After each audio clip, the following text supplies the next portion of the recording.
সকাল থেকে মেঘলা আকাশ। জলপাইগুড়ি জেলা জুড়ে বিক্ষিপ্তভাবে বৃষ্টি শুরু হয়েছে। চিন্তায় কৃষকেরা, চিন্তায় নদীর সংলগ্ন এলাকার বাসিন্দারা।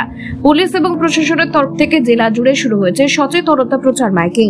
উপকূলের ঘূর্ণিঝড় মন্থার প্রভাব উত্তরবঙ্গের জলপাইগুড়িতে, সেই কারণে আগেভাগেই সতর্কতামূলক ব্যবস্থা নিয়েছে জেলা পুলিশ প্রশাসন। জলপাইগুড়ি জেলা জুড়ে মাইকিং করে সতর্ক বার্তা প্রচার শুরু। বানারহাট ব্লকের দুরামারি, চানাটিপা সহ বিভিন্ন গ্রামে মাইকিং করে সতর্ক বার্তা প্রচার করছে বানারহাট থানার পুলিশ। পাশাপাশি স্থানীয় বাসিন্দাদের সতর্ক করা হচ্ছে রাতে নদী, পুকুর ও ফাঁকা মাঠের আশেপাশে না যাওয়ার জন্য। হ্যাঁ, বলছি যে এর আগে তো একটা দুর্যোগ হয়ে গেল, বৃষ্টি পড়ছে, আবার এখন শুনছি এরকম একটা আতঙ্ক তো মানুষের মধ্যে আছেই। সেইভাবে এই যে ঘূর্ণিঝড় হওয়ার একটা সম্ভাবনা আছে। বৃষ্টি এখনো হচ্ছে না, তো ওয়েদারটা খুব বৃষ্টির ভাব করে আছে। হালকা ফুলকা বৃষ্টি হচ্ছে। হ্যাঁ, হালকা বৃষ্টি হচ্ছে, ঘুরি ঘুরি ছাতা নিয়ে আসে। ঠান্ডা একটা হাওয়ার ওয়েদার আছে। অপূর্ব। চিন্তা তো মানুষের মধ্যে স্বাভাবিক আছে। দুর্যোগের একটা এর আগে একটা ঘটনা হয়ে গেছে, আবার সেরকম আবহাওয়া শোনা যাচ্ছে।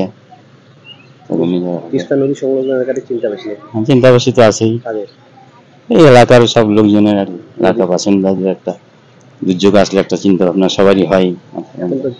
জমিতে ধান, বিভিন্ন ফসল নষ্ট হতে পারে, সেই একটা ভয় তো আছেই। এই সব জমির ধান ফসল চিন্তা ভাবনা এখন নষ্ট হতে পারে যদি আবার যেরকম দুর্যোগ হয়। দুর্যোগ হলে একটা নষ্ট হওয়ার চিন্তা ভাবনা থাকে গৃহস্থ মানুষের। ঘূর্ণিঝড় বড় হবে, সবাই মাইকিং করতে সব জায়গায়। কি বলতেছে ঘূর্ণিঝড় হবে, সবাই সাবধান থাকো। আপনারা চিন্তায়?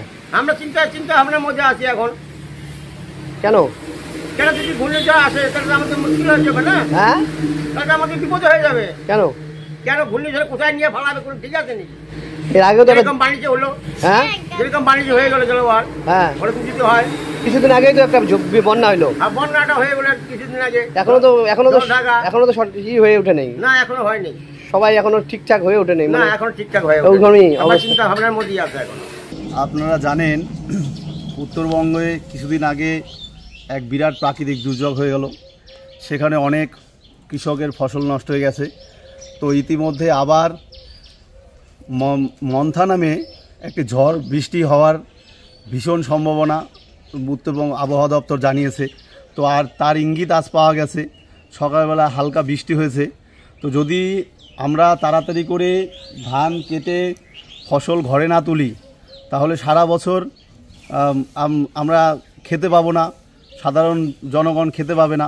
সেই জন্যে আমরা তড়িঘড়ি একদম সারা দিন রাত পরিশ্রম করে ফসল ঘরে তোলার চেষ্টা করছি।